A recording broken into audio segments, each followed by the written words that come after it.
এখানে 43 জন শহীদ হয়েছে। তাদের কাছ থেকে আমরা এই তথ্যগুলো সংগ্রহ করতে পারি।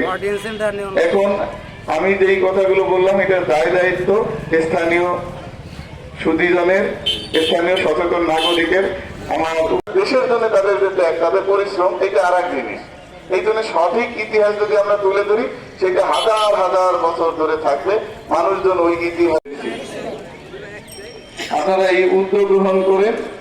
ইনশাআল্লাহ আমাদের জেলা প্রশাসন থেকে যদি সহযোগিতা কোনো কিছু লাগে, সহযোগিতা করতে পারবো। আমি একটা জিনিস ভালো পারবো, টাকা পয়সা দিতে না পারলেও পারবো বুদ্ধি দিতে।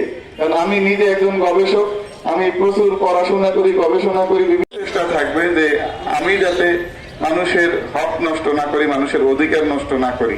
আমার যতটুকু প্রাপ্য সেইটুক নিয়ে আমি যাতে কাজ করি, ওইটুক নিয়ে সন্তুষ্ট থাকি।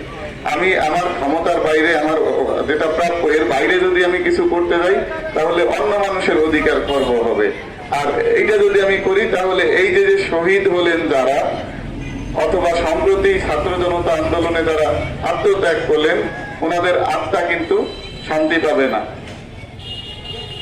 এই বিষয়গুলো আমাদের মনে রেখে আমাদের কাজ করতে হবে। থেকেই সংকল্প করা উচিত। এটার মূল দায়িত্ব স্থানীয় যারা সচেতন নাগরিক আছে তাদের। আমি উপজেলা নির্বাহী অফিসারকে অনুরোধ করব যে এর জন্য একটা অরাজনৈতিক কমিটি করে দেওয়া হবে।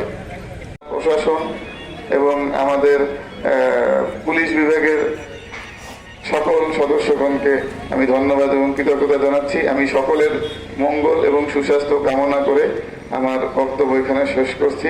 আসসালামু আলাইকুম।